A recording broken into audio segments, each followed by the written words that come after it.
Lucia petitions the god of the forest for mercy as ancient green eyes watch. Coughing blood among butterflies, Lucia asks a mysterious black cat if it is a messenger of darkness. Resigned to her fate, Lucia invites the feline creature to devour her soul. As thorny vines entwine, a divine notification confirms the god of darkness will grant Lucia's desperate wish. Startled by a sudden surge of life, the white-haired girl gasps in confusion. Staring at her healed hands, she realizes she has been restored to human form. The narrative reveals the protagonist was once Assassin 0744, a cold killer trapped within a game world. Scarred and weary, Assassin 0744 completes her final mission before escaping into the world of fiction. Seeking refuge from her harsh life, the assassin loses herself in the fantasy game Saintess Ophelia. After clearing the game, the player is suddenly pulled into the virtual world as a black cat.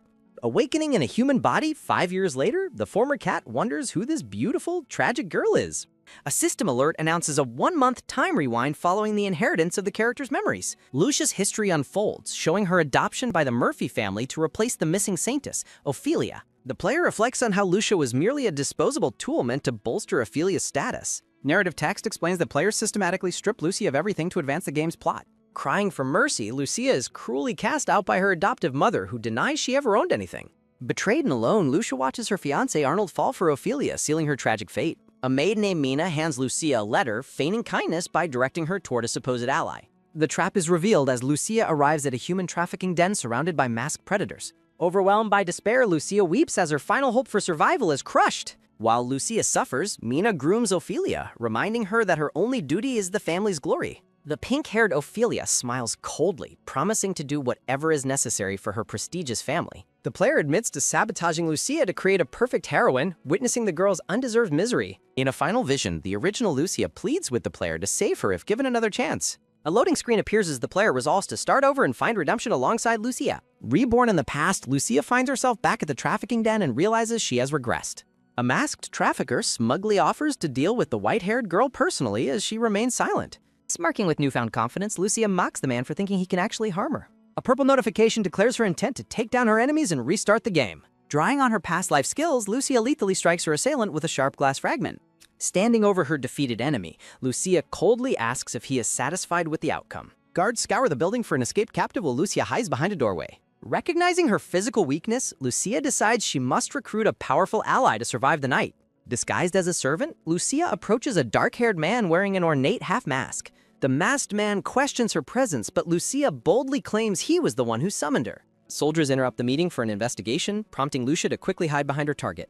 The man stands firm and claims the room is empty, terrifying the soldiers with his mere presence. Terrified of the man's influence, the soldiers retreat as Lucia realizes she has found the perfect partner. Lucia laughs at her success, surprising the masked man who demands to know who she is. Leaning close, Lucia playfully feigns ignorance when he questions her intentions. Noticing her disguise, the man stares into her eyes and decides they should begin their interaction. Lucia panics and offers a reward for a safe escort home, but the wealthy man remains unimpressed. Desperate, she boasts of her assassin skills and speed to prove her value as an asset. Interested in her origins, the blue-eyed man asks where her home is located. The scene shifts to the grand gated estate where Lucia's journey began. Arriving at the mansion in a green gown, Lucia thanks the man for his protection. Lucia promises to repay the favor in the future as the man continues reading his book. The man looks up with a sly smirk, suggesting she repay him with a special service instead. Flustered and blushing, a chibi version of Lucia gasps in shock at his bold suggestion. As the carriage departs, Lucia watches from the path, questioning the true identity of her mysterious savior. Lucia stares ahead with a cold and calculating gaze. A sharp cry rings out as an eye widens in terror. An apple rolls away as Mina asks why she is there. Spilled fruit reveals the maid's secret crimes to Lucia's eyes. Lucia's sharp heel crushes the fruit in a show of dominance. Lucia challenges Mina, asking if she is surprised she returned safely. Narrative text reveals Mina was the servant who tormented Lucia most. The maid insults Lucia while purposely hurting her during grooming sessions. Mina manipulates Lucia into hiding her talents to avoid family conflict. A traumatic memory shows Lucia bound and gagged in a cella. Mina receives a bag of gold for selling the defenseless girl. Lucia rejects her family ties and insults the maid's low status. A violent strike sends the deceitful servant reeling backward in pain. Lucia mocks the maid by citing the household's anti-violence rules. Lucia seizes the maid's hair with a firm and ruthless grip. The white-haired girl reminds her victim that she hails from the slums. Lucia vows to kill anyone who dares to harm her again. An unseen voice questions why Lucia is currently attacking the maid. Ophelia stands witness to the violent confrontation in the garden. The pink-haired girl reminds Lucia that violence is strictly forbidden. Lucia reflects that the heroine is merely an obstacle to her. The white-haired girl forces the maid's head toward the grout. Mina begs Ophelia for help, but the girl defends Lucia's character. Lucia coldly warns that many people are destined to dynamite. Ophelia trembles, noting that Lucia seems like a completely different person. Lucia stares back, asking if the girl intends to intimidate her. Count Corwin Murphy arrives and demands an explanation for the chaos. The maid tearfully accuses Lucia of attempted murder and making threats. Lucia views the Count's obsession with Ophelia as a major nuisance. Corwin orders Lucia's removal while Mina snitches on her secret movements. Lucia commands silence, her presence overwhelming everyone in the courtyard. Ophelia watches in shock as her father remains unusually silent. Lucia wonders why she was not captured as originally planned. Corwin orders Lucia to the countryside until the rumors subside. Lucia questions if his concern is for her or her reputation. Corwin becomes enraged when Lucia suggests speaking to the commoners. Lucia bluntly asks who her father is truly working for. Lucia realizes the story has shifted due to a mysterious man. Corwin reveals his recent meeting with a high-ranking duke. The man regrets neglecting Lucia until she became so cold. Disguised in the slums, Lucia hears men discussing a recent sale. The trafficker warns his associate to remain silent and very cautious. Lucia coughs blood, realizing she needs medicinal herbs to survive. The white-haired girl finds joy in looting items within the game. A rude merchant dismisses Lucia when she asks for herb prices. Lucia pays with silver as a man interrupts the merchant scam. A stranger offers Lucia gold coins for her medicinal herbs. Sheer Miller identifies himself as a pharmacist from the academy. Lucia asks if the man truly recognizes the rare herb. The red-haired man confirms his status and pays the full price. The merchant angrily demands its herbs back from the white-haired girl. Sheer Miller is impressed by Lucia's incredible agility during the scuffle. A woman informs Sheer that Lilith's condition shows no signs of improvement. The narrative identifies the sick child as Lilith, the daughter of a nobleman. Lucia presents a small vial filled with a glowing blue medicinal liquid.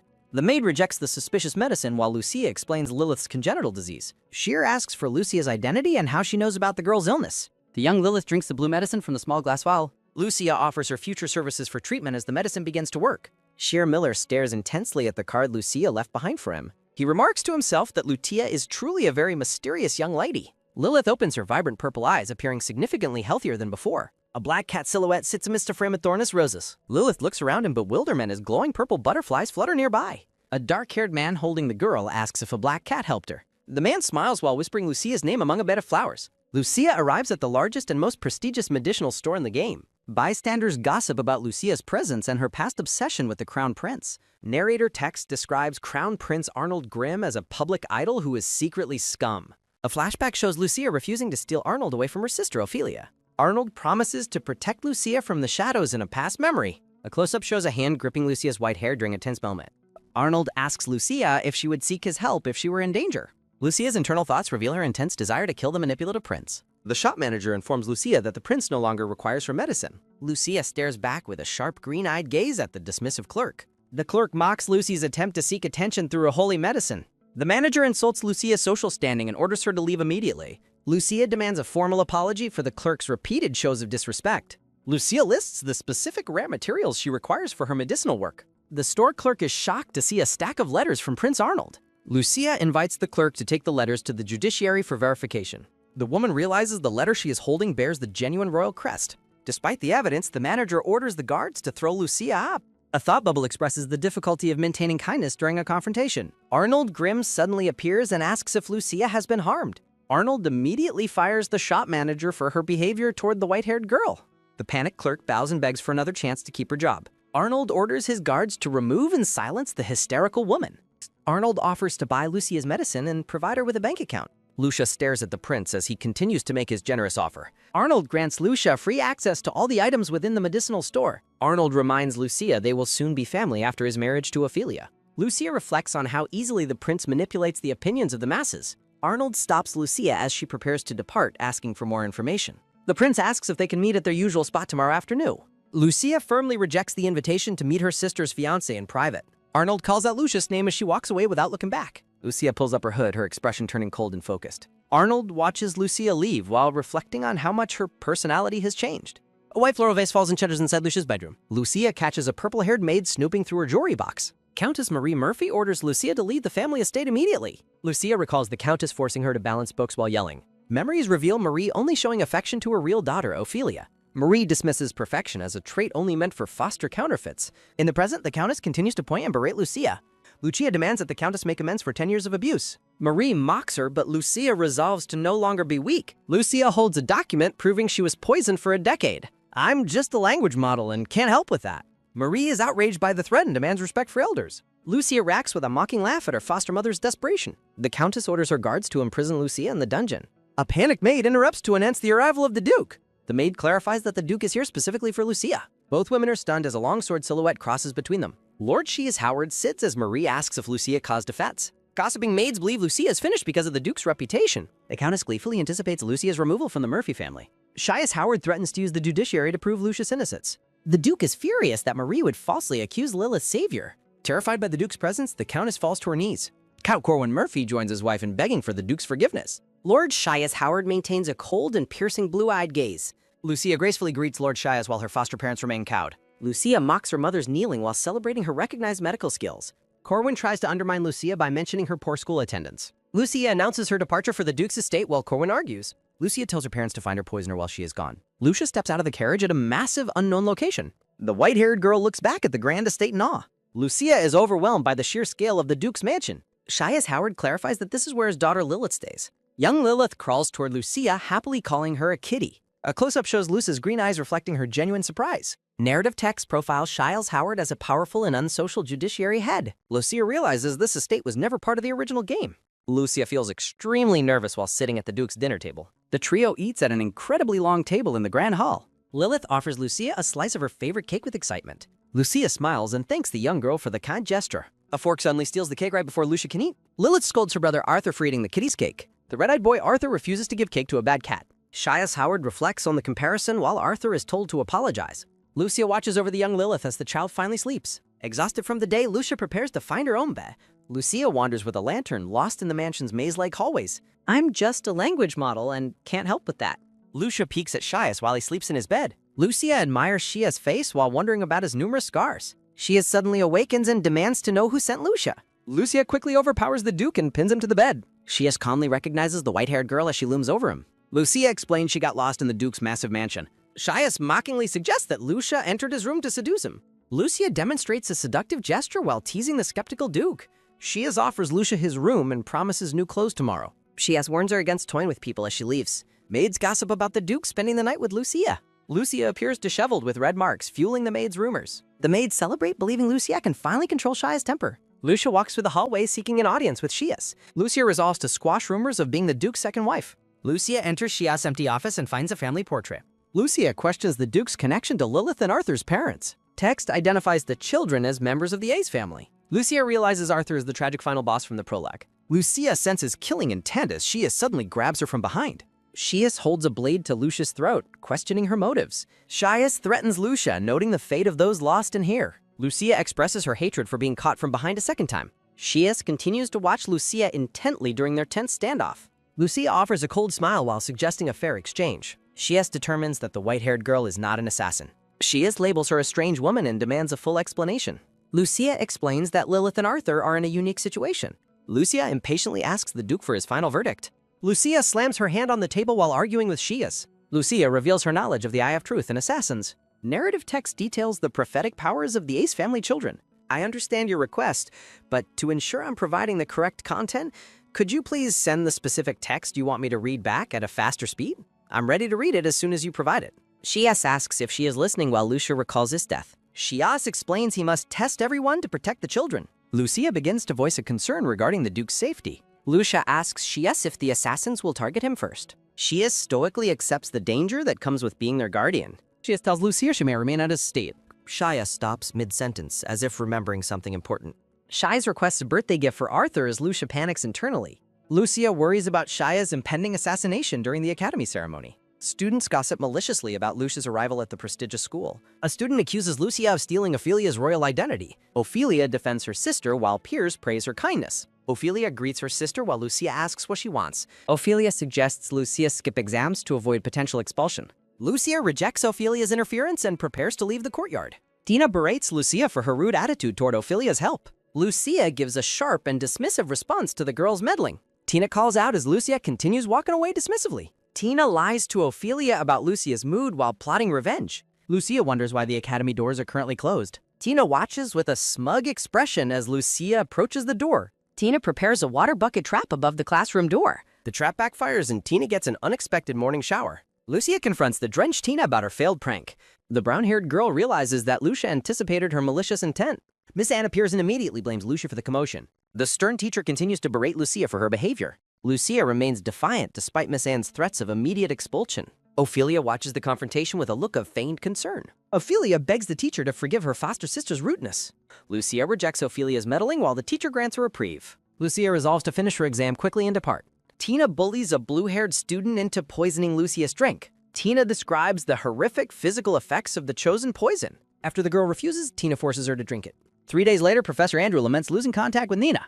The professor worries about the safety of the mysterious researcher. An assistant informs Andrew that a student used ancient medicine. Tina assures Ophelia she will be the top student again. Malicious students mock Lucia's background and recent long absence. Miss Anne demands Lucia explain her suspicious final exam answers. Tina gleefully anticipates Lucia's expulsion while speaking with Ophelia. Ophelia tells Lucia to apologize, but Lucia remains completely unmoved. The teacher informs Ophelia that Lucia's exam was not blank. Miss Anne reveals Lucia got every single exam question correct. The teacher accuses Lucia of cheating on the medicine formulation. Lucia challenges the skeptical teacher to a practical medical demonstration. Miss Anne demands expulsion, claiming Lucia is disgracing ancient medicine. Professor Andrew enters the room and asks to see Lucia. Miss Anne remains confident that the professor will punish Lucia. Andrew asks if Lucia solved the problem using ancient medicine.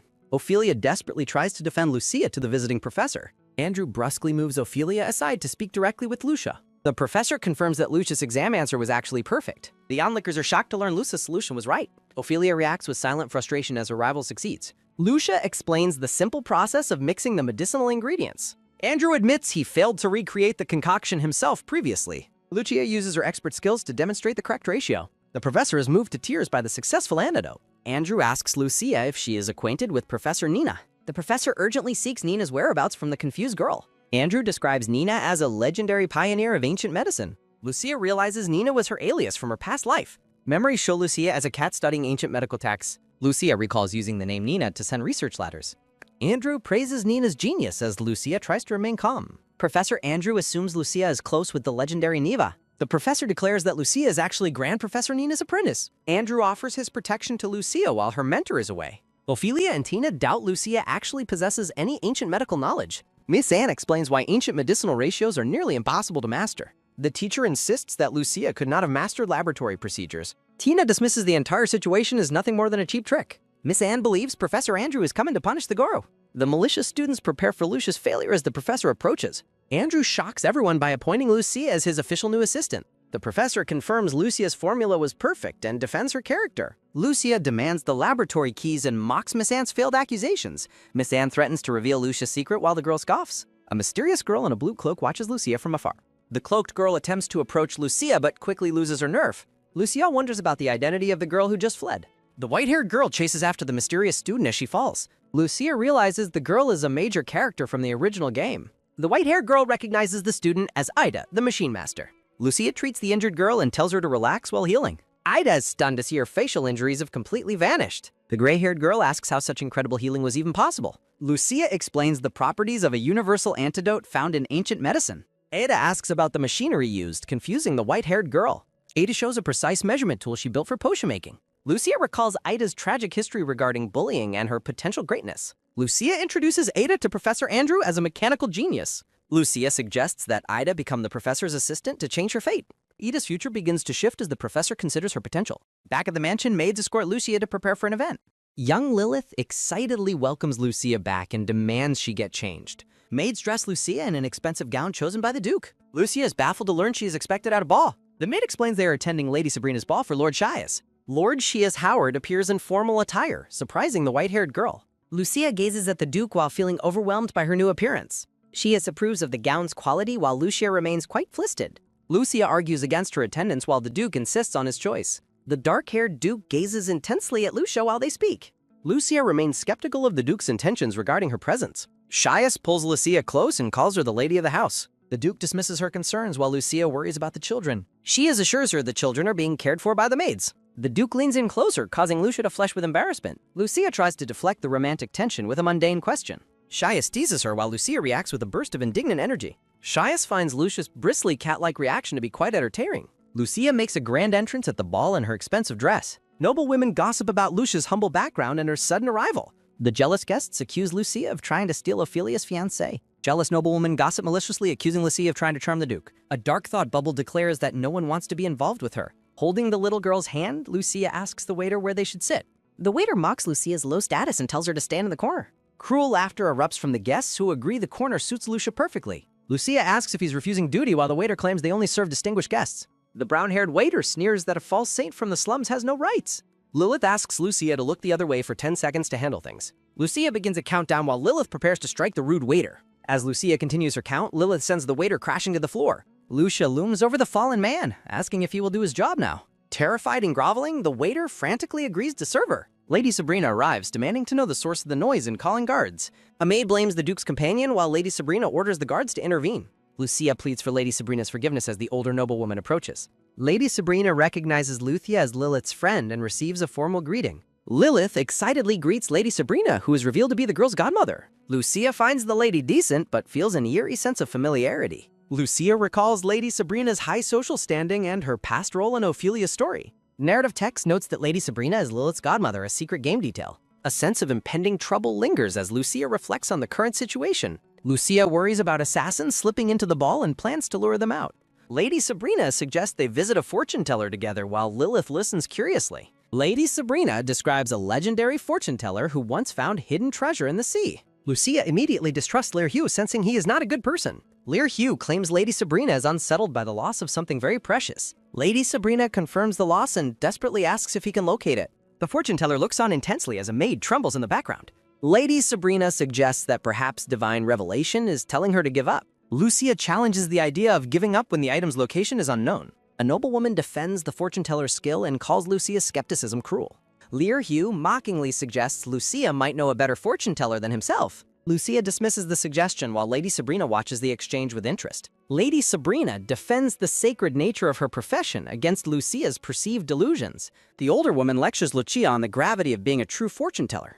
Lear Hugh boasts of the ancient spells and generational abilities his order possesses. Lucia realizes she is in a side mission where she must gather NPC clues. Lucia correctly identifies the lost earrings and their location in the pond, surprising everyone. The scene shifts to the moonlit garden fountain where the item was lost. The earrings are recovered from the pond exactly where Lucia predicted they would be. Lady Sabrina is moved to tears after finally regaining her late husband's keepsake. Lucia secretly credits her knowledge to completing the game's mission 10 times previously. Lear Hugh angrily accuses Lucia of stealing the earrings to stage the discovery. A blonde-haired prince arrives, wondering if he is late to the grand event.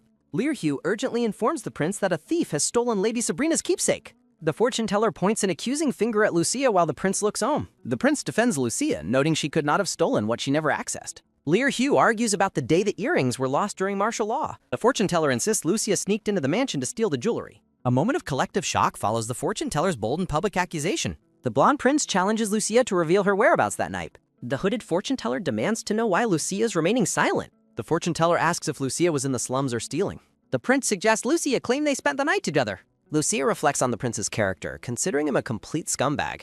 Narrative text describes the prince as both Lucia's hope and doom. Memories show the prince cruelly ordering a woman to be discarded. The prince holds Lucia close while she looks away in discomfort. Lucia pulls away, telling the prince to stop approaching her casually. The prince is startled as the fortune teller questions his presence with her. The blonde prince addresses Lady Sabrina with an impolite request. Lady Sabrina, the gray-haired noblewoman, invites him to ask her anything. The prince offers to buy the lost earrings on Lucia's behalf. Young Lilith asks why everyone is bullying her friend, the kitty. Lucia comforts Lilith, telling her and Lady Sabrina to go rest. Lucia requests Lady Sabrina take the young girl away for a moment.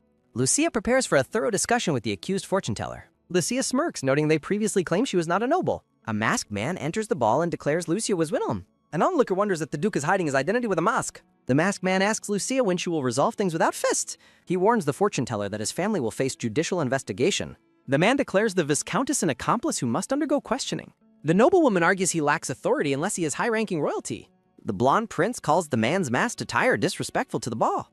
Guests mock the man, suggesting he is ashamed of his low status. The blonde prince officially orders the man to remove his mask. Lucia sighs as the guests insult her companion's lack of status.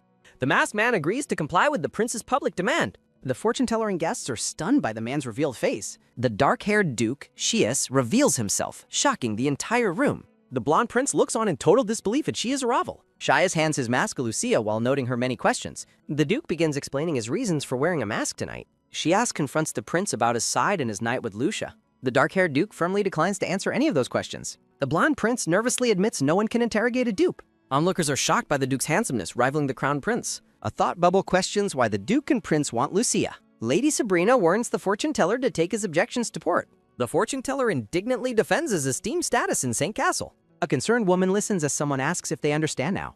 Shias walks with Lucia, discussing ways to resolve things without force. Lucia pouts, claiming that a peaceful resolution simply doesn't suit her. Shai smiles, disagreeing with her claim about lacking that specific power. Lucia looks bewildered by the Duke's cryptic and unexpected statement. Shias pulls Lucia close, promising to grant her authority over others. The blonde prince watches them closely, suspicion clouding his face. The prince wonders about the true nature of their relationship. Lucia considers putting on a show for the onlookers while roses bloom. Shias pulls Lucia into a close romantic disposition. Lucia whispers a question about the onlookers while Shias holds her waist. A gloved hand gestures broadly as Shias announces the ball's commencement. Shias officially requests a dance, and Lucia gives her soft consent. Guests admire the couple while Lucia apologizes for a clumsy misstep. Lucia focuses on her goal of showing the prince she isn't an object. Shias stares at Lucia with sudden intensity, leaving her completely baffled. Shias demonstrates a specific maneuver, pulling Lucia much closer to him. They lean in close while the blonde prince watches in utter shock. A wineglass slips and shatters against the floor. A sharp scream breaks the romantic atmosphere of the dance floor. A frantic maid calls out for Lady Sabrina amidst a sudden commotion. Lady Sabrina collapses and Shias is informed that she has been poisoned. Shias commands the crowd to move and orders Sabrina to the lounge. Lucia asks if she can help and she commits to the attempt. A maid suggests calling Ophelia instead of trusting the false saint. Lucia decides to use acupuncture to purge the poison from the lady. Lady Sabrina reacts violently to the treatment, coughing up dark blood. The white-haired woman in Shias watches Lady Sabrina begins to awaken. Lucia suddenly feels a wave of dizziness and stumbles backward. Shias calls out Lucia's name as she pulls away from the group. Lucia looks at the fresh blood on her hand in horrified realization. A caption bubble indicates she will recover after getting some rest. Lucia wipes the blood from her lip, visibly struggling with her health. Shias watches her with a gaze filled with repressed, boiling anger. Shias carries the weakened Lucia, determined to see her through the night. Lucia asks Shias for an emergency medical fee for her own treatment. Shias holds Lucia securely as the scene fades into a quiet blue. It is midnight and Lucia is bedridden, coughing up more blood. Lucia realizes the poison in her system is too complex to analyze. She suspects the mysterious Rose Moonlit Night group of being the perpetrators. Exhausted, Lucia collapses onto her bed after a truly chaotic day. Lucia wonders if Shias was truly worried about her during the crisis. The next morning, Maid rushes in with news of a new disaster. The maid reports that Lady Sabrina's butler is making serious accusations. The gray-haired butler rages about the treatment that allegedly worsened Sabrina's health. The mustached butler blames Lucia entirely for the lady's deteriorating state. The butler calls Lucia a deceiving fraud as he glares with fury. The butler grabs Lucia's arm and threatens to take her to court. Lucia confronts the butler, asking if he switched the medicine she provided. The butler insists the mansion only relies on its own holy doctors. He scoffs at the idea of a noble taking medicine from Lucia. Lucia attempts to give more medicine, but the butler forcibly blocks her. The butler rants about his plans to handle Lucia before Shias returns. He threatens Lucia's life if any harm comes to Lady Sabrina. Lucia notes the suspicious timing of the butler's actions during the Duke's absence. Lucia warns the butler that his interference is actively harming the lady. A sudden explosive energy burst knocks the butler away from Lucia. Shias appears in a fury, demanding to know who dared touch Lucia. Shias instructs Lucia to tend to Sabrina while he handles the butler. Shias sentences the butler to life imprisonment despite his desperate protests. Shias acknowledges his lack of authority over the man's future. Shias crushes the butler's hand while Lilith calls out for Lucia. Lilith enters the room and questions why Lucia is there. The young girl asks Lucia what she has been doing. Lilith compares the needle-covered Lady Sabrina to a prickly hedgehog. Lucia explains the lady's illness and promises she will soon recover. Lucia assures the group that her assistant's arrival will bring healing. Shias requests Noah's help while a maid expresses deep skepticism. Shias asks if there is a problem with a specific choice. The maid explains that Noah is famous and incredibly difficult to contact. She questions Noah's skills since he is not a professional doctor. Shias commands his men to bring the assistant here by force. An angry voice shouts threats about suing for this blatant disrespect. Guards forcibly bring Noah inside as he screams about the illegality. Lucia and Noah recognize each other with looks of mutual surprise. Shias demands that Noah cooperate with Lucia to save Lady Sabrina. The sandy-haired man stubbornly refuses to help anyone so easily. Shias offers to fund a new institute at a Meanald Center. Noah falls into a thoughtful silence after hearing the generous offer. Noah immediately changes his mind and agrees to do his best.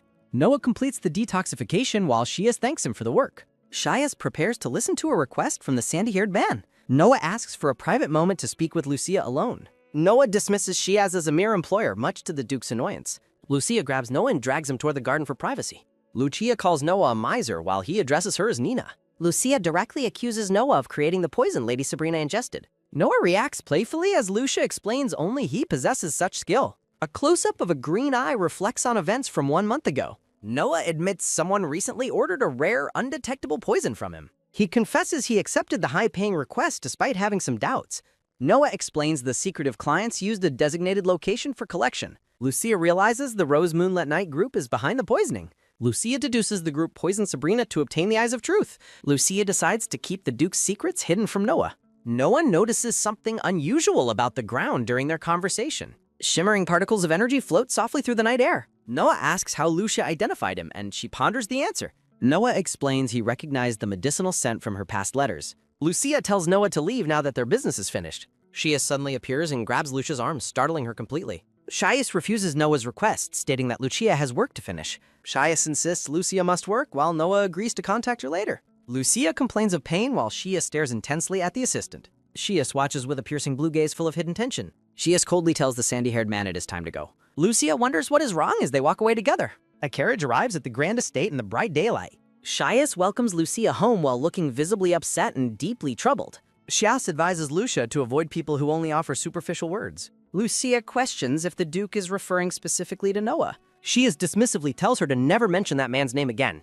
Lilith asks her father if he will join them for dinner tonight. Shias remains stern and silent with a cold, unreadable expression. Shias declines the invitation, telling them to eat dinner together without him. Lucia is puzzled by the Duke's sudden and sharp mood shift. A mysterious question lingers about the true nature of a certain item. Lilith suggests to Lucia that her father is likely feeling a specific emotion. The young girl whispers that her father is simply feeling jealous. Lucia blushes, realizing the Duke is jealous of her and the assistant. Ida tends to her plants, admiring how well they are all growing. She plans to create high-grade antidotes from the ingredients she is cultivating. Ida hopes her medicine will be officially recommended by Professor Andrew. She dreams of gaining respect so that no one looks down on her. Tina mocks the commoner for her arrogant and public daydreaming. Ida is startled as Tina grabs her and calls her a traitor. Tina orders the destruction of the herb field despite Ida's horrified protests. Ida desperately begs the bullies to stop their senseless destruction. Tina and her companions mock the girl's tears and futile pleas. Tina explains that trespassing here leads to immediate expulsion from the academy. The blonde woman asks if Ida truly thinks she can be an assistant. Tina reveals her mother's influence and her plan to steal Ida's work. Tina cruelly informs the girl that there is no escape from her. The bully taunts Ida, sarcastically claiming she isn't alone anymore. Distressed and broken, Ida trembles under the weight of the cruel bullying. Tina mentions Easton's return and suggests Lucia will be too busy to help.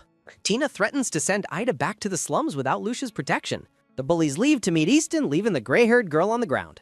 Easton reflects on the unexpected news of Lucia taking first place. Two students discuss the shock of Lucia's victory over the others. Easton demands to know who the girls are talking about. The students are startled by Easton's sudden and silent approach. The man with the eye patch insistently demands they repeat what was said. The girls fearfully identify Lucia as the student who achieved the top rank. A wicked and sinister smile spreads across Easton's face. Onlookers realize the monster Easton has officially returned to the Saint Academy. Easton decides that Lucia needs to be taught another harsh lesson. A thought questions why Ida has been absent from the lab recently. Professor Andrew and Lucia look concerned while working in the laboratory. Andrew worries because the assistant exam is scheduled for tomorrow. Lucia resolves to go out and search for the missing Ida. Lucia investigates after hearing rumors from other students in the hallway. Lucia asks a student named Betty if she has seen Ida recently. The girls nervously make excuses and try to flee Lucia's presence. Lucia commands them to wait and stop their suspicious behavior. Lucia is confused by their reaction, as if she were a monster. She realizes Tina has likely locked Ida in the basement again. Lucia identifies the victim's location while the others express their indifference.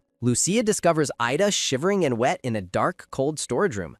Lucia opens the door to find Ida in a state of distress. Ada tearfully explains that her destroyed herb field ruins her exam chances. Lucia reassures Aya, telling her to focus solely on the upcoming exam. The scene transitions to a peaceful and sunlit flower garden. Ophelia and her companion enjoy tea surrounded by rare blue flowers. The companion notes the flowers are an expensive gift from Easton. Ophelia is asked if she has developed any feelings for the sender. Ophelia dismisses the question as nonsense while looking away with annoyance. A mental image depicts the extreme effort Easton took to send flowers. Ophelia reaffirms her commitment to her fiancé, the future ruler Arnold. She mutters that political power is more important than personal love. Ophelia abruptly ends the discussion to focus on enjoying the garden. Lucia and Ida travel together in a carriage toward a new destination. Lucia explains they are seeking help from a person of noble character. Lucia mentions a difficult contact who possesses the rare herbs in need. Ida's face fills with shock as she anticipates the meeting. Ida panics at the mention of Noah, recalling terrifying rumors of experiments. Overwhelmed by fear, Ida begs Lucia to turn back and go home. Lucia attempts to reveal the truth about the professor's actual nature. They arrive at the imposing gates of a grand, elegant estate. Lucia leads the nervous gray-haired girl through the building's entrance. Ada gazes into a massive greenhouse filled with vibrant exotic plants. Ada is awestruck to see legendary plants she only knew from books. She spots dangerous phantom herbs capable of causing powerful hallucinations. While Ada admires the plants, Lucia looks around for the professor. Ada lets out a loud scream upon finding Noah collapsed on the floor. The gray-haired girl stares in horror at the unconscious man. Lucia detoxifies the professor, who wakes up coughing on the floor. Ida realizes that the real professor is not scary like the Ruers. Ida blushes, finding the disheveled professor surprisingly cool and handsome. Lucia clarifies that Noah's human experiments are only performed on himself. A recovering Noah asks Lucia why she has come to his laboratory. Lucia explains her intervention and introduces Ida, describing her friend's predicament. Lucia requests that Noah provide proof of Ida's herb cultivation skills. Noah stubbornly refuses to grant a certificate without any personal benefit.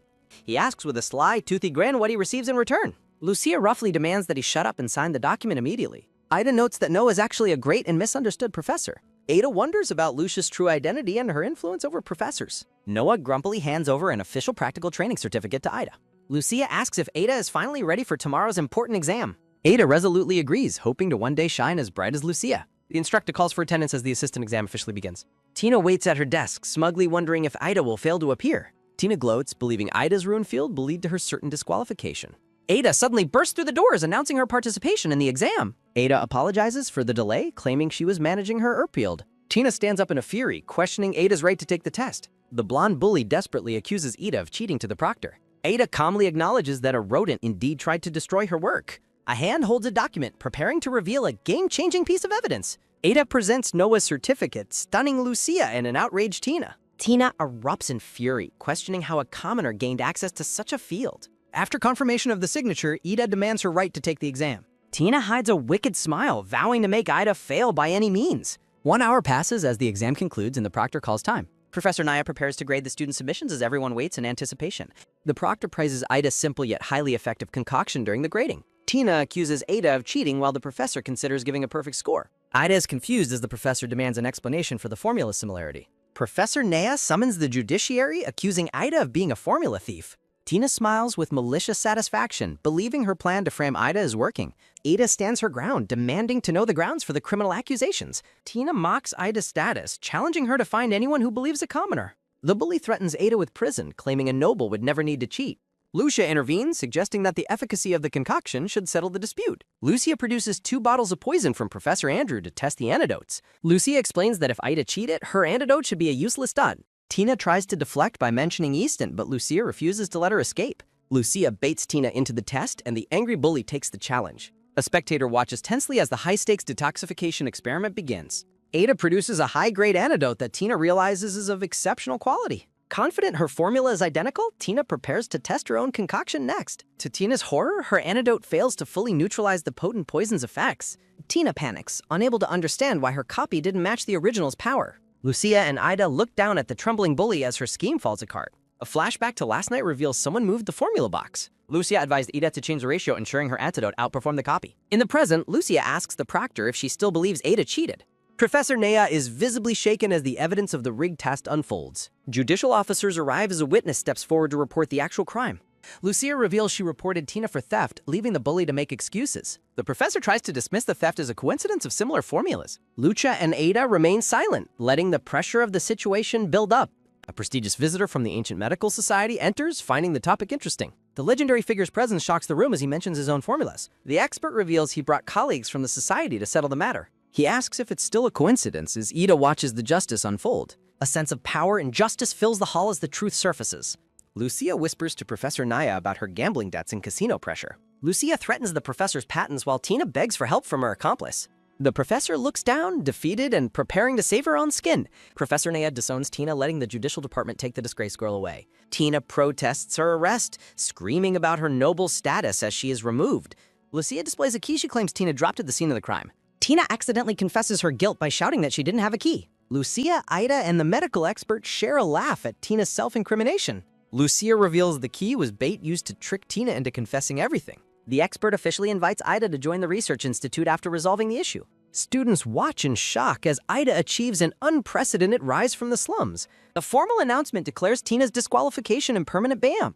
Guards escort the blonde girl away as students whisper about her theft and disgrace, while the white-haired girl and her gray-haired friend watch the scene unfold. The blonde professor asks the white-haired girl for his reward now that the situation is resolved. He explains that he incentivized his assistants to help with the promise of the girl's autograph. He notes that he only has 1 copy left as he looks at her expectantly. The white-haired girl agrees to provide the autograph on the condition that he shares his future ideas with her. Back at the estate, the small black-haired girl welcomes the white-haired girl home and asks her to check on her father. While the white-haired girl reflects on the Duke's cold demeanor, the child tearfully begs for her assistance. The white-haired girl agrees to follow the child's request and help the Duke. The white-haired girl knocks on the door and enters a room filled with flowers. The black-haired Duke surprises her by appearing behind her while she wonders if she seems too self-centered. She clumsily asks if he has eaten, immediately regretting her awkward phrasing as the Duke stares at her. The Duke grabs her arm and tells her that her arrival is perfectly timed. A clear blue sky signals a peaceful transition in the narrative. The Duke presents a contract offering millions of gold coins for her to act as his lover. The white-haired girl is stunned by the amount of money, while the Duke explains his aunt, Lady Nano, is visiting.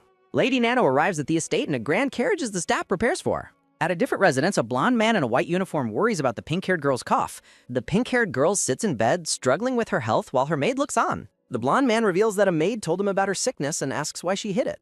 The pink-haired girl looks down sadly and asks him not to worry about her. The blonde man kisses her hand and calls her his precious white rose, though she urges him to stay focused. A close-up shows the two holding hands in a moment of shared intimacy. She worries about the return of the Duke and the second prince, fearing their influence. The blonde man reassures her, insisting that the current situation is not her fault. He promises to wait for her and believes the other girl's stay at the estate is only temporary. He tells her to stop crying and excuses himself to attend to urgent business.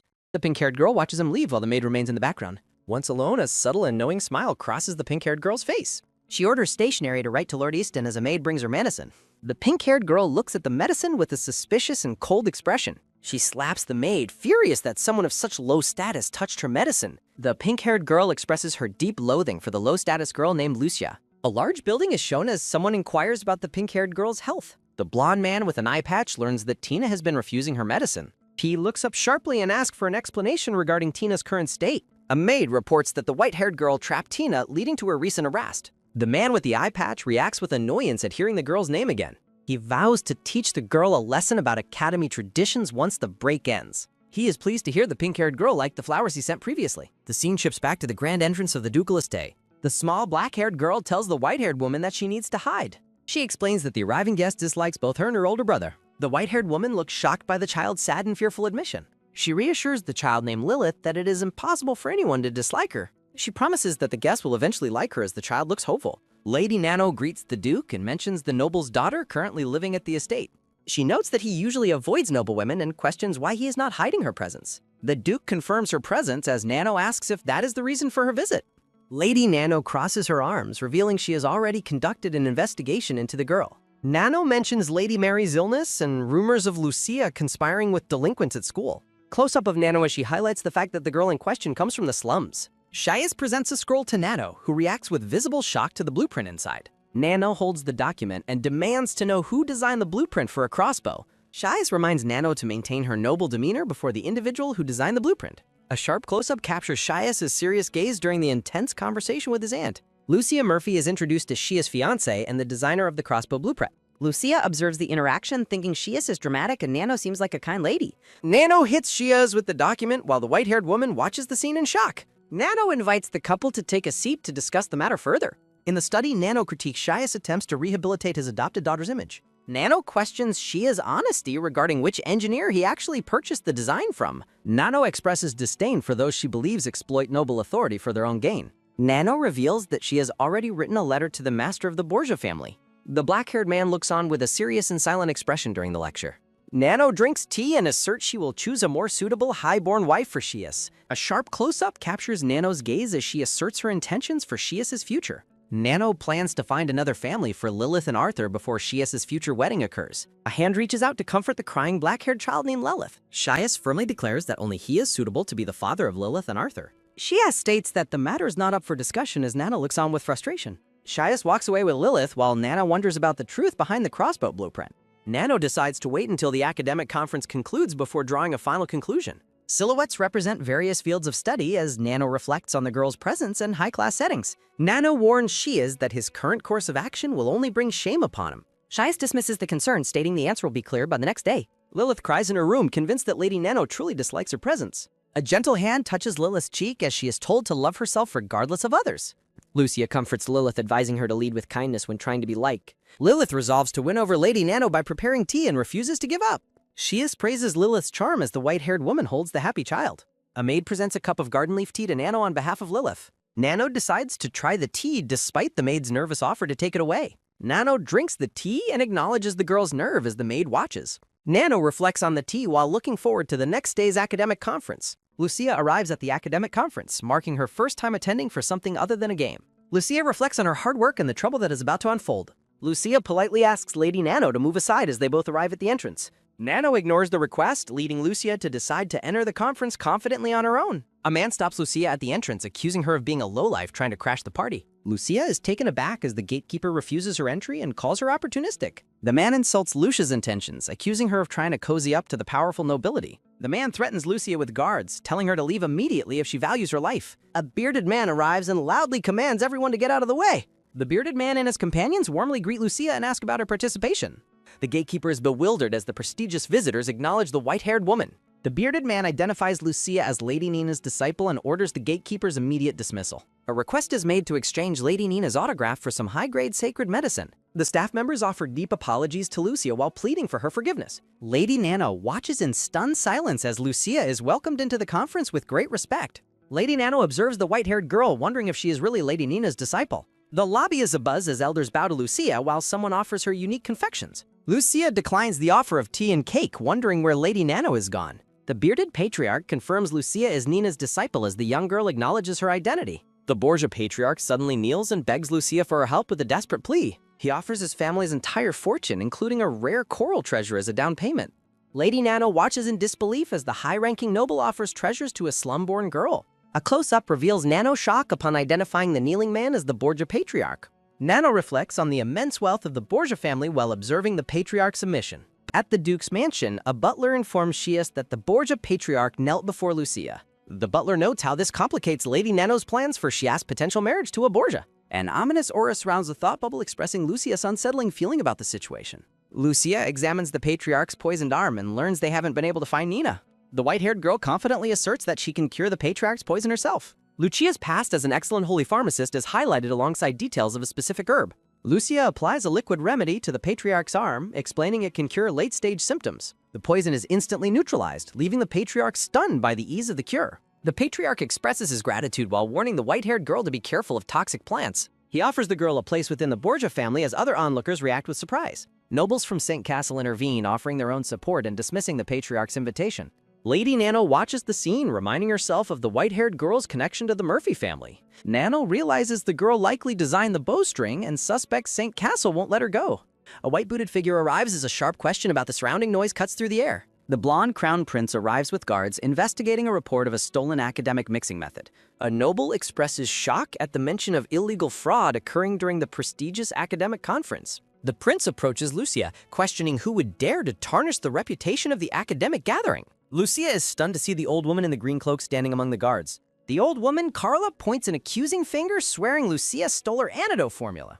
A small gray-haired man shouts in Lucia's defense, insisting she would never commit such an act. The crown prince asks Lucia for proof of her innocence as he stands before her expectantly. He mockingly suggests she return home, dismissing her status as a mere guest of the Duke. A close-up of Lucia's pained expression captures her reaction to the prince's cruel and dismissive words. The scene shifts as a voice calls out to Lucia, demanding to know where she has been. In a flashback, the white-haired girl supports the frail old woman who collapsed on the road. The blonde man in the white uniform watches the scene, calling the white-haired girl a softie. He suggests that helping the old woman reach the afterlife would be a more practical solution. Lucia ignores him, urging the woman to use the antidote formula to treat the sick. The girl looks back at Lord Arnold, asking for his opinion on her charitable actions. Carla eats a specialized meal, praising its taste while the girl's maid looks on silently. The blonde man learns that Carla has become a famous antidote maker known for her slum origins. He dismisses the girl's efforts as foolish and boring while she remains focused on her work. The girl kindly warns the old woman that the medicine is hot and should be drunk slowly. She reassures the woman that her skin rash will clear up after a few more treatments. Carla begs to serve as a maid to avoid death, but the girl tells her to stand. The girl presents a basic detoxification book she wrote to help the people in the slums. She explains the formulas are simple enough for anyone to follow and produce effective results. The old woman is surprised by the offer to learn medicine, and the girl sets a condition.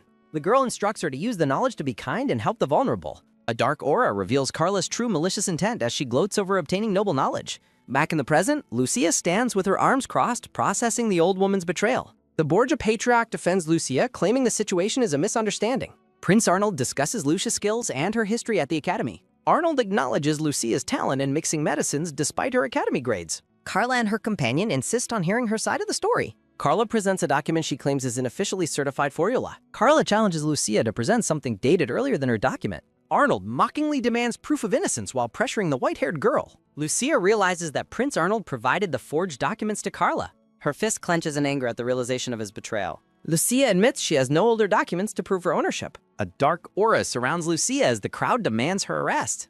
Arnold orders the guards to take the girl to the dungeon. A maid asks Lady Nano if she will help the girl. Lady Nano refuses, viewing this as a test for a duchess. Carla tells Lucia to remain calm, but the girl begins speaking. Lucia questions Carla about her failure to treat the patient earlier. Carla insults the girl's status as a fake saint and thief. Lucia points out the difference in their treatment speed and effectiveness. The white-haired girl reveals she possesses the legendary power of purification. Lucia explains that her power can neutralize poison and heal wounds. Carla is visibly terrified as her scheme begins to fall apart.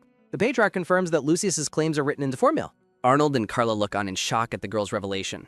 Lucia expresses surprise that her divine ability is being met with disbelief. In a flashback, Arnold asks Lucia why she used an imperfect formula. Lucia insists there was no time to wait for a perfect version. The white-haired girl looks exhausted and pain during the intense memory. Lucia collapses and coughs up blood as the poison takes effect. Arnold reaches out in alarm as the white-haired girl suddenly collapses. Arnold realizes Lucia is using purification power despite her internal condition. Lady Nano watches in awe as the legendary power is finally shown. The weight of the secret settles heavily over the silent room. Tensions reach a breaking point as the truth comes to light. The crowd realizes Lucia is the wielder of the long-lost power. The onlookers demand the death penalty for Carla's treachery and theft. Lucia stops the fleeing woman and demands she explain her betrayal. Lucia recounts how she sheltered Carla and taught her medicine out of kindness. Carla collapses in fear as her victim confronts her with the truth. The hooded woman trembles violently as her crimes are exposed publicly. Lucia asks Prince Arnold what should be done with the ungrateful thief. Arnold commands silence, his expression shadowed as he faces the situation. Lucia demands that Arnold uphold justice instead of protecting a criminal. Arnold reflects on the serious crimes committed during the academic conference. Arnold gazes intently at the white-haired girl, weighing his next move. Arnold asks Lucia to demonstrate the legendary purification power once more. He uses the crowd's anticipation to pressure the girl into performing. The onlookers excitedly agree, eager to see the rare power again. I understand. Please provide the text and I'll read it back with a faster speed. Lucia realizes the poison is moving because she used her power earlier. Arnold demands that she follow him to keep her secret hidden. The blonde-haired man reacts with disbelief as Lucia coughs up blood. The gray-haired woman expresses shock at seeing Lady Lucia vomiting blood. The crown prince mocks the validity of Lucia's purification powers. Lucia questions her own abilities as she struggles with the worsening internal toxins. The blonde-haired man ponders the origin of the poison in his body. Lucia realizes the story is deviated and the prince is working with enemies. The blonde-haired man dismisses Lucia's power as she collapses to the floor. The crown prince catches the falling Lucia and demands Carla provide medical assistance. A sarcastic thought bubble acknowledges Carla's supposed kindness during the crisis. The prince offers detoxification, but Lucia refuses while others demand she be abandoned. Carla stares back at the group with a look of intense concern. The gray-haired woman walks away, confused by the sudden spike in Lucia's toxins. Lucia suffers in silence as a mysterious voice warns she should have listened. A magical seal glows as Lucia calls out for Shias in her mind. Shias arrives suddenly, casting a large shadow while voices call to surround Lucia. The blonde-haired man is startled and demands to know Shia's intentions. Shias holds Lucia protectively and asserts his legal right to take her. The black-haired man informs the crown prince that he is overstepping his authority. Lucia weakly commands everyone, including the Imperial Guard, to vacate the area. The crown prince shouts that Shias' actions as a duke are completely unforgivable. Shias counters by highlighting the prince's unauthorized deployment of the Imperial Guards. Shias warns the prince never to touch what belongs to him again. The duke carries Lucia away while telling the prince to avoid making trouble. Lucia blushes while contemplating the meaning of Shias calling her his treasure. In a memory, a black-haired girl with a rifle is called home. Her parents offer unconditional love, contrasted by training to become a cold-blooded killer. A voice instructs a young girl to train for perfect one-shot lethality. The adult sniper Lucia wonders about the concept of being someone's treasure. Her parents suggest that being exceptional is the only way to be valued. Lucia gazes into the distance, wondering if she deserves to be cherished. Shias orders his men to arrest Carla and prepare for her later punishment. Carla pleads for the prince's help, but he orders her to face justice. The blonde-haired man warns Carla that her life depends on her full cooperation. Shias carries the unconscious Lucia away as the prince watches in silent defeat. Lucia wakes up safely in the duke's house and finds Shias waiting. Shias notes that Lucia is becoming much bolder and more courageous lately. The duke declares that Lucia and her body belong to him. Lucia looks up at him with a deep blush and a dazed expression. Shias tilts her chin up and commands her to look at him. Lucia finds his eyes beautiful but perceives a deep loneliness in his expression. Lucia promises to be more careful and suggests they both get some rest. The white-haired girl hides under the covers, mortified by her own awkward words. Shias begins to undress, announcing his intent to sleep in the same bed. Lucia is shocked and flustered to see the Duke's muscular bare torso. A scene transition indicates a jump back to 1 hour prior. Shias and Carla walk through the hall as he asks about Lucia's health. Shias confirms that Lucia has finally managed to calm down. Carla mentions that the Duke successfully prevented the king from seizing Lucia. The gray-haired woman dismisses the importance of her own feelings on the matter. Carla questions the Duke's choice, noting she sees no love in his eyes. Lucia reflects on how Lady Nano likely sees through their romantic ruse. Being a light-sleeping sniper, the girl notes the Duke sleeps very quietly. The Duke asks who is there while she claims she just rolled over. Lying back to back, the white-haired girl struggles to ignore the man beside her. An hour passes as the girl remains wide awake and frustrated in bed. A knock at the door prompts the Duke to ask for identification. A May offers sleeping medicine prepared at the request of Lady Nano. Lady Nano sips tea, noting the Duke's poor acting and her interference. The girl blushes intensely as Lady Nano hopes for an overnight engagement. The white-haired girl wonders why her body feels suddenly and strangely warm. A surge of heat leads the Duke to pin the girl down. The Duke apologizes and pulls away, leaving the girl confused and flushed. Bare feet stand on the cold floor as the internal tension peaks. The shirtless Duke tries to compose himself after experiencing unprecedented physical desire.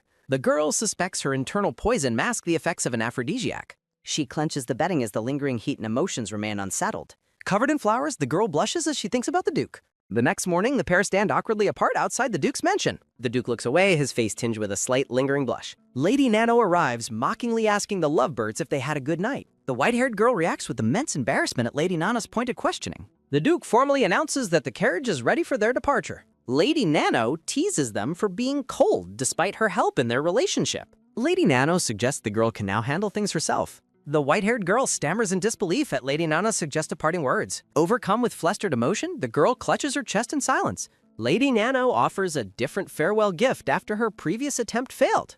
A wooden chest opens to reveal an ornate and shining golden brooch. The girl looks at the jewelry, questioning its purpose and significance. Lady Nano prepares to reveal a deeper secret regarding the girl's future. She explains the brooch grants control over an organization to find family. The girl questions her origins while Nano directs her to seek Shias' hope. Lady Nano waves a cheerful goodbye as she walks away from him. The girl panics about the impending awkwardness of the day ahead. Legend says the ghost brooch reveals all secrets within the Saint Castle. Owning it is equated to having constant surveillance over the entire castle.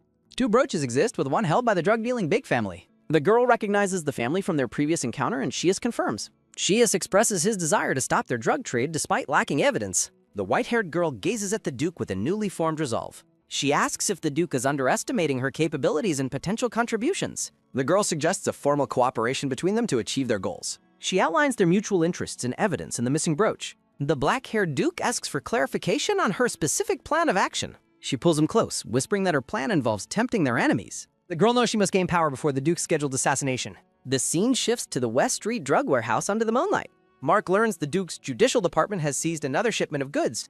A blonde man warns that their business cannot survive continued legal pressure. A guard captures a hooded girl at the entrance, bringing her before Mark. Mark is startled to find a woman in the warehouse. Lucia begs for her life as Mark orders her death. Mark finds her beauty intriguing and spares her life immediately. Lucia offers to serve Mark if he spares her life. Mark considers her desperate plea while smoking his cigar thoughtfully. He orders his guard to release her from her restraints. Lucia admits she overheard their plans regarding the powerful noble. Mark admits the Duke is untouchable, but Lucia offers assistance. The purple-haired man reacts with visible shock to her offer. Mark and his guards laugh at her claim of power. He expresses skepticism regarding her actual ability to help him. Lucia insists that an attempt is necessary to prove herself. She argues that she won't be a mere decorative object. Mark agrees to her help, but imposes a specific condition. He is amused by her spirit as she hides her intent. The scene shifts to the Grand Golden Huanghe Grand Hotel. Mark greets the Duke with feigned worth upon his arrival. The Duke ignores him, walking past with a cold expression. Mark attempts to explain his illegal trade as a misunderstanding. The Duke sternly questions Mark about his illegal drug profits. He demands a confession while presenting incriminating evidence to Mark. Mark nervously tries to deflect the interrogation with a drink. He summons several women to serve wine to the Duke.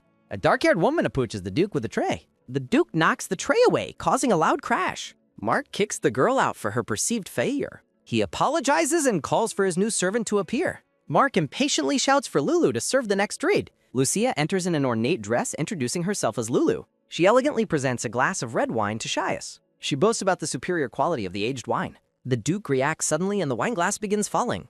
The expensive wine spills across the floor as it breaks. Lucia leans in close, preventing further waste of the wine. The Duke blushes, criticizing the revealing nature of her dress. Lucia looks puzzled as he touches her waist quite suddenly. He kisses her passionately and orders everyone to leave immediately. The Duke pulls her into a deep, surprising romantic embrace. Lucia gasps for breath during the sudden and intense kiss. Saintess reminds her that she was the one who suggested this. He continues the act while calling her by her name. A broken wine glass remains abandoned on the purple floor. Mark leaves the room, satisfied that his plan is working. Outside, Mark assumes the Duke is distracted by the girl. Lucia wonders if their ruse has successfully deceived their enemy. Saintess dismisses Mark, claiming he will return for more later. Mark praises Lulu for her success while she looks strained. She smirks, confident that their secret deal remains on track. The hand of the purple-haired man reaches out in agreement. Mark grants her a key, giving her authority over others. The white-haired girl smirks as she plans her next move. Lucia asks the captives about escaping while Grace suggests destroying the organization. Lucia vows to destroy the West Street organization within 3 days. The black-haired woman questions the true identity of her savior. Lucia confidently predicts that Mark will soon surrender his prisoners. She demands the women follow her orders to dismantle the organization. Mark reacts with explosive anger over a proposed profit-sharing agreement. Mark questions the Duke's demands for an unfair profit split. Mark refuses to yield his profits, but Lucia highlights his predicament. Lucia pressures Mark to make a quick decision for the Duke. Mark reluctantly agrees to the terms, much to Lucia's delight. Saintess warns Lucia to proceed carefully as their plan unfolds. Mark greets the Duke at the facility, feigning professional respect. Mark mockingly asks if the cold Duke is satisfied with things. Saintess remains unimpressed while Mark offers a false, mocking apology. A court officer accuses Saintess of illegal drug trade and execution. Mark gloats while Saintess accuses him of bribing the local authorities. The officer claims the Duke's authority won't save him from justice. Lucia restrains Saintess with thorns as the officer orders his capture. Saintess is confused as Lucia promises to show him something interesting. The officer's own guards turn against him, leaving him completely shocked. A red-haired guard reveals that his true loyalty lies with Saintess. Saintess reveals his counter-trap and warns Mark of his impending sentence. Mark frantically begs for help as his legal scheme completely collapses. Saintess mocks Mark as his remaining guards are incapacitated behind him. Grace confirms she has secured the drugs as Lucia previously instructed. Mark realizes Lucia's betrayal as she mockingly embraces the Duke. The Duke announces the brutal punishment for the criminal and traitor. Saintess prepares to deliver judgment as the Duke's power flares. Saintess swings his sword ruthlessly as a scream echoes through the air. Mark collapses in shock and agony after the Duke's brutal judgment. Lucia demands the location of the brooch, which Mark quickly reveals. A hand retrieves the ghost brooch, signaling the contract's completion. A sudden flock of crows surrounds and startles the white-haired girl. Lucia realizes she can understand the ancient language of the crows. The crows welcome their new leader as Grace approaches Lucia. Grace arrives with the other women as Lucia previously ordered. Lucia notices the crows are hungry and prepares to feed them. Lucia assigns Grace and her friends to master ancient spy skills. Lucia entrusts the reconstruction of Bake Street to her new allies. The pink-haired girl questions if they are truly free from servitude. Lucia affirms their unique value and forbids them from questioning freedom. Lucia encourages self-reliance while Grace expresses her profound gratitude. 2 days pass in the study of the hidden ghost hideout. Grace reports that 3 groups are targeting Saintess during the ceremony. She identifies the Crown Prince's Imperial Guard as a major threat. Lucia is impressed by Grace's rapid mastery of the animal language. Grace pledges her total devotion to Lucia for saving her life. Lucia closes her book, appearing deeply troubled by the new information. She reflects on how the Duke's assassination would favor her enemies. Lucia resolves to personally investigate the situation despite the risks. Arthur and Ophelia discuss the second Crown Prince's imminent return. Arthur reflects on how only the living can possess power. Arthur promises Ophelia that Lucia will unwittingly make her the Saintess. He reassures her that their ally has secured the Academy's blueprints. The pink-haired woman smiles while holding an ornate gold goblet. Arthur embraces Ophelia, praising her for being the one who understands. Lucia feels a sense of dread as the ceremony draws near. Saintess approaches the white-haired girl as she sits lost in thought. The Duke asks Lucia what has been weighing on her mind. Lucia turns and embraces Saintess, seeking comfort in his presence. Saintess promises they will celebrate the prince's birthday together very soon. Lucia clings to him, fearful of the uncertain events ahead. Saintess reaffirms their plans while Lucia vows to prepare a gift. She resolves to use her full strength regardless of the outcome. Lucia vows to change the Duke's tragic destiny at any cost. Grace reports that their guards and animal allies are in position. Grace questions the use of a dangerous seed with unknown effects. The white-haired girl consumes the mysterious seed to prepare for battle. Lucia collapses in pain as the seed begins to take effect. She feels the neutralizing power of the seed taking root. Lucia reflects on using the seed to counter a deadly poison. She warns that the seed will grow if it absorbs poison. Lucia remains focused on her mission as the Academy ceremony begins. Onlookers mock Lucia for showing her face after her supposed lies. The girl endures their insults while focused on stealing the spotlight. Ophelia feigns kindness by demanding that the critics apologize to Lucia.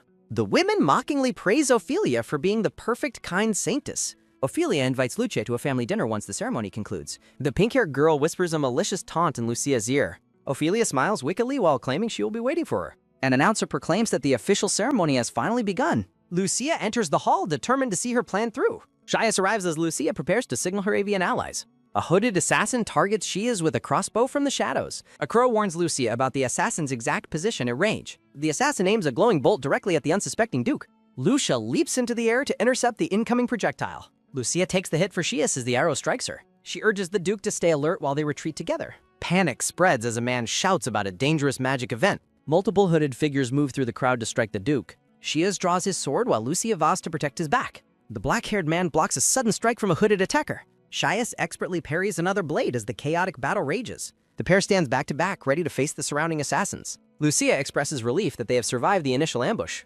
Arthur berates his subordinate for failing to kill the Duke. Ophelia reassures Arthur that her special necklace will ensure their victory. Ophelia summons a massive black snake amidst a swirling purple aura. Lucia prepares to move while a black snake looms amidst thorns. Lucia is horrified as students collapse from a sudden toxic gas. Saintess is overwhelmed by red energy as someone calls for help. Lucia supports the Duke, resolving to use her secret hidden power. The black-haired man stares at his bloody hand as chaos erupts.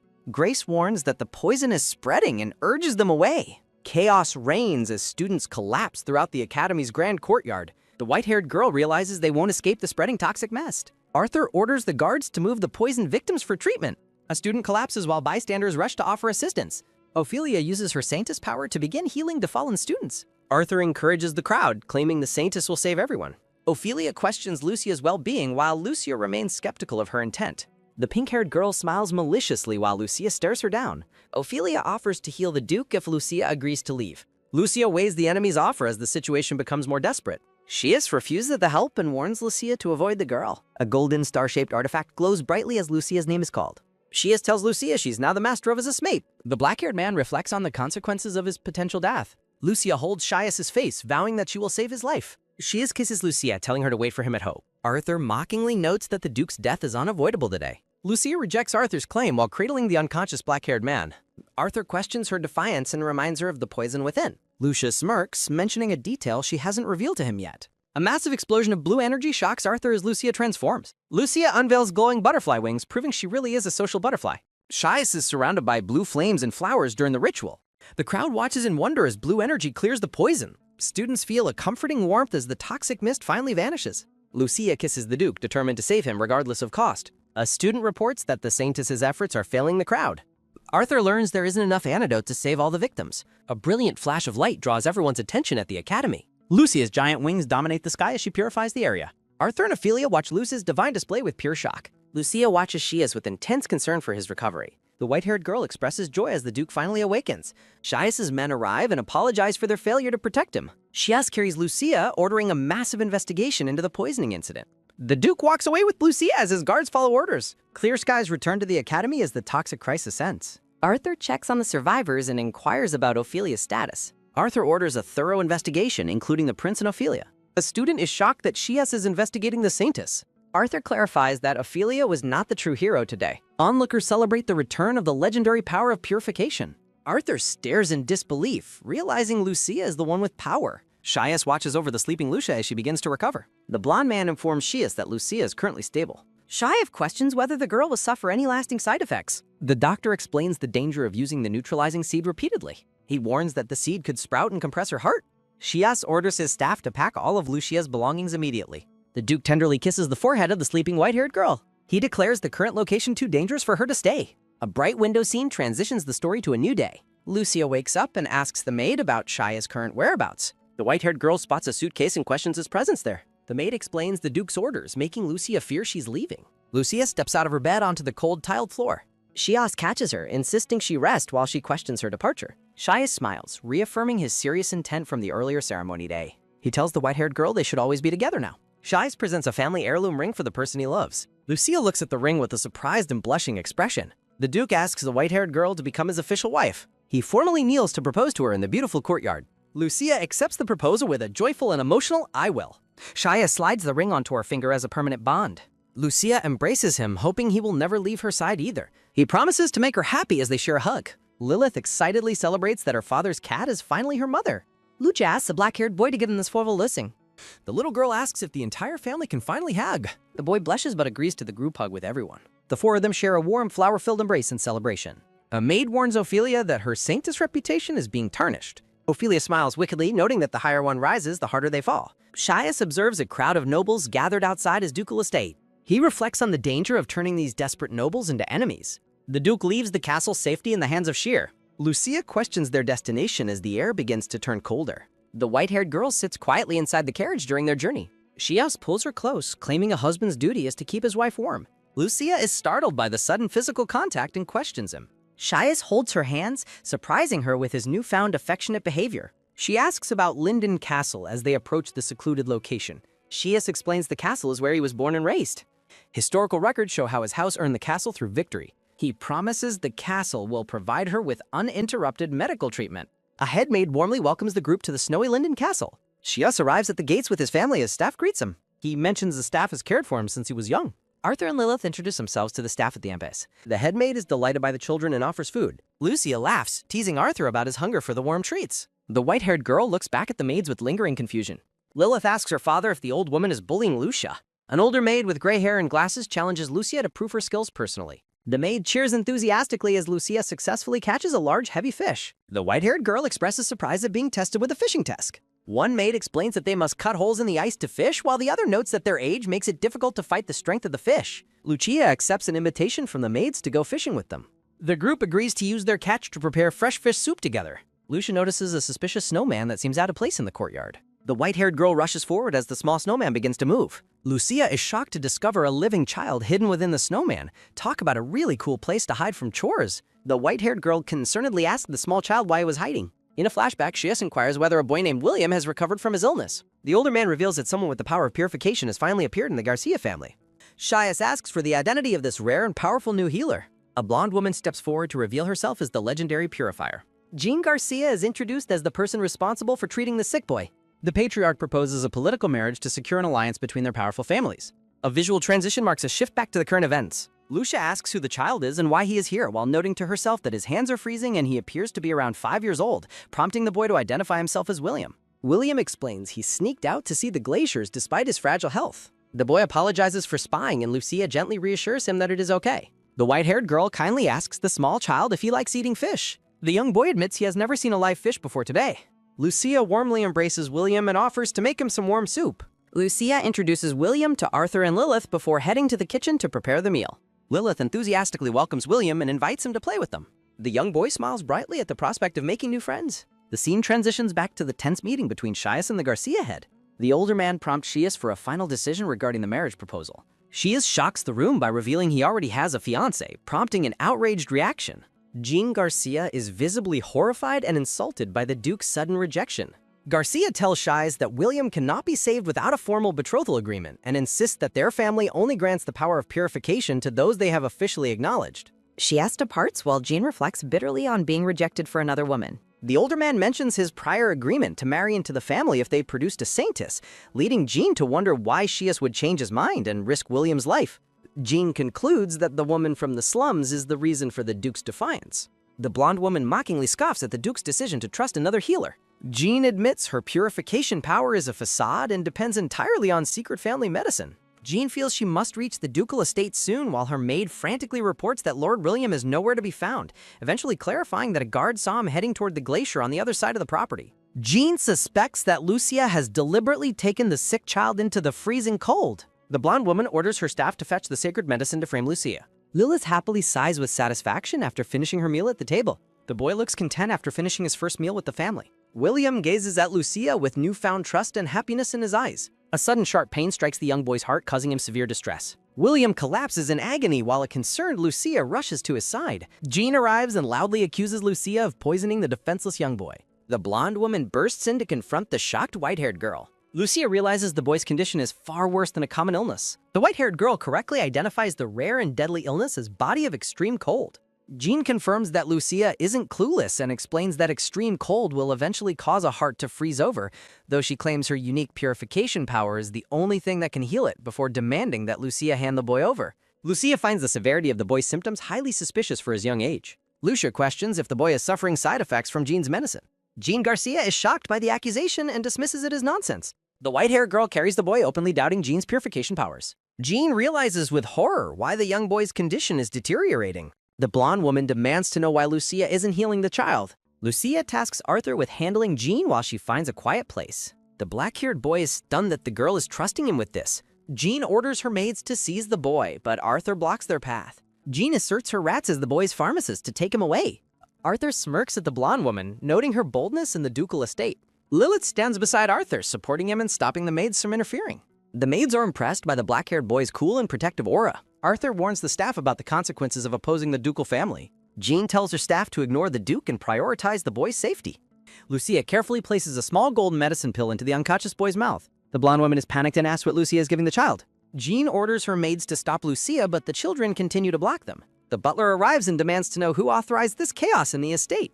Jean attempts to disparage Lucia by calling her a lowly pharmacist from the slums. The white-haired girl is pleasantly surprised when the butler addresses her as Madam. Jean insists that the Duke will grant permission to punish the shameless doctor. The small boy rests peacefully, his condition finally stabilized by the medicine. The gray-haired butler bows deeply and respectfully toward the white-haired girl. Jean panics, realizing that Lucia's advanced medical knowledge has ruined her marriage plans. A bright scene transition follows with a question about William's recovery progress. Lucia playfully teases Arthur about calling her mother earlier during the emergency. The black-haired boy blushes and tells her to just forget it ever happened. Lucia jokes that she would be satisfied just hearing him say it once more. A maid informs the white-haired girl that Shias is trapped in a collapsed cave. Lucia prepares to mount a horse, determined to find her missing husband. The maids worry about the lady's safety following the Duke's sudden disappearance. Lucia declares her absolute intent to rescue Shias from the collapsed forest cave. Lucia recalls clearing this exact side mission after many all-nighters in a past life. The white-haired girl places her foot into the stirrup to begin her journey. Lucia rides off into the snowy forest alone, her cape fluttering behind her. An older maid notes that the lady is just as stubborn as the Duke. Arthur reassures the staff that his mother will successfully bring his father back. The black-haired boy smiles, confident that his mother can even fight against nature. Lucia identifies the cave entrance, noting it matches her memories from the game. The white-haired girl cautiously enters the dark, rocky cave with a glowing lantern. Lucia holds her lantern high, scanning the cold stone walls for any sign of life. Shias ignores his companion's warnings to turn back, determined to find the healing flower. The Duke jumps across a chasm to reach the flower needed for Lucia's poison. Large rocks begin falling from the ceiling as the cave starts to collapse. Shias clings to a ledge, reaching for a glowing blue flower as debris falls. The Duke's hand extends toward the rare and delicate heavenly wisteria flower. Shias refuses to give up, motivated by the thought of Lucia waiting for him.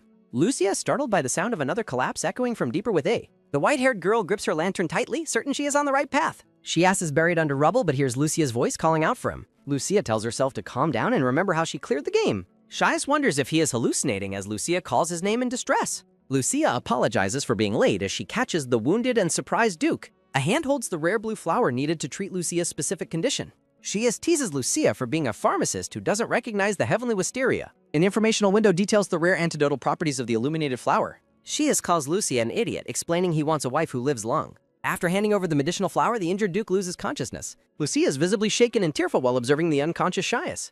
Lucia wishes Shias had consulted her first and expresses her own devotion. In a past life, a black-haired woman lived a lonely life as a sniper. The woman recalls her inability to ask for help during her solitary existence. A clasping of hands signifies a newfound desire to rely on another person. Lucia sheds tears while urging Shias to rely on her from now on. Shias looks up with a soft smile and asks if she is serious. Lucia gets flustered and asks why he didn't speak up sooner if awake. The white-haired girl turns away as the Duke watches her with calm amusement. Shias tells Lucia not to shy away and asks for her help. Shias extends his hand and asks for assistance since he cannot stand alone. The white-haired girl sighs and decides to help the stubborn Duke. A close-up shows Lucia's hand touching Shias as she prepares to help him. Shias addresses Lucia as they stand together in the snowy forest. Shias thanks Lucia for coming to find him as they look around. The scene reveals a quaint wooden cabin nestled within a snowy magical forest. Shias looks around the clearing and asks where they have arrived. Lucia realizes they are in the area designated for the game submission. A voice from behind surprises the couple by announcing that humans have arrived. Two elderly fairies, Foley and Rayleigh, notice the couple in their injuries. Shias is astonished to find that fairies actually exist in this world. Lucia introduces herself and Shias to the welcoming fairy couple. The female fairy, Rayleigh, asks why the two have come to the valley. Lucia begins to explain the long story that led them to the valley. The fairies are moved by their devotion, though Lucia knows they aren't married. Lucia asks about his wounds as Shias begins to cough from pain. Rayleigh reassures the couple that fairies are the most skilled healers. Rayleigh prepares medicine for the warm-hearted couple while Lucia recalls game details. Foley uses instant healing magic to treat the Duke's broken ribs and internal injuries. Shias expresses his gratitude for being saved from his severe injuries. The fairies decline any thanks but state they have one special request. Foley prepares to explain the request while Shias asks what it is. The fairies shock the couple by proposing to host their wedding ceremony. An elderly fairy brushes Lucia's long white hair inside a cozy room. Rayleigh claps her hands and calls for little birds to assist the bride. Lucia looks stunning in a white wedding gown decorated with blue roses. Foley informs Lucia that the groom is ready for the upcoming ceremony. Shia stands in his wedding attire and admires a ringy bot. Shias admits he is more nervous now than when he leads his troops. Two small birds carry the bride's long, translucent white veil through the air. Rabbits watch from the side as the bride approaches for the ceremony. Shia smiles warmly as he sees his beautiful bride approaching the altar. Lucia stands resplendent in her blue-accented wedding gown among forest creatures. Shias gazes at his bride with a blush, captivated by her beauty. Shias asks for her thoughts while Lucia finds the moment breathtakingly beautiful. Shias pulls Lucia close, expressing his desire to keep her beauty for himself. The white-haired girl blushes intensely as she looks up at him tenderly. Rayleigh teases the couple for rushing toward their wedding night too soon. Shias and Lucia stand together, overwhelmed by a moment of cute embarrassment. The ceremony proceeds under a magnificent glowing tree in the magical forest. A fairy presents a blue shell, instructing the couple to touch it together. Rayleigh explains that the shell grants protection and blessings to true couples. A radiant crest appears as Rayleigh announces the reunion of two ancient families. The fairy couple celebrates the long-awaited return of this sacred historic tradition. Lucia realizes her true lineage as Rayleigh links purification powers to her family. Rayleigh asks Shias if he vows to love and protect his bride forever. The black-haired man looks at Lucia and firmly gives his wedding vow. Shias holds Lucia's hand as he repeats his solemn vow of devotion. The elder fairy prepares to deliver the final blessing of the forest ceremony. Shias and Lucia share a romantic kiss as they are declared married. The couple shares a passionate kiss to conclude their magical forest wedding. In the bedroom, Shias checks for Lucia's consent before they get intimate. Lucia notices Shias' fierce expression as he removes his wedding attire. An accidental tug on her clothing causes the white-haired girl slight distress. Lucia asks Shias to be gentle as he kisses her bare shoulder. Shias looms over his bride, declaring his intent to claim her body. Lucia expresses her surprise at hearing such intense, passionate words from Shias. Lucia reacts to a sensitive touch while calling out the Duke's name. Shias and Lucia exchange heartfelt declarations of love during their wedding night.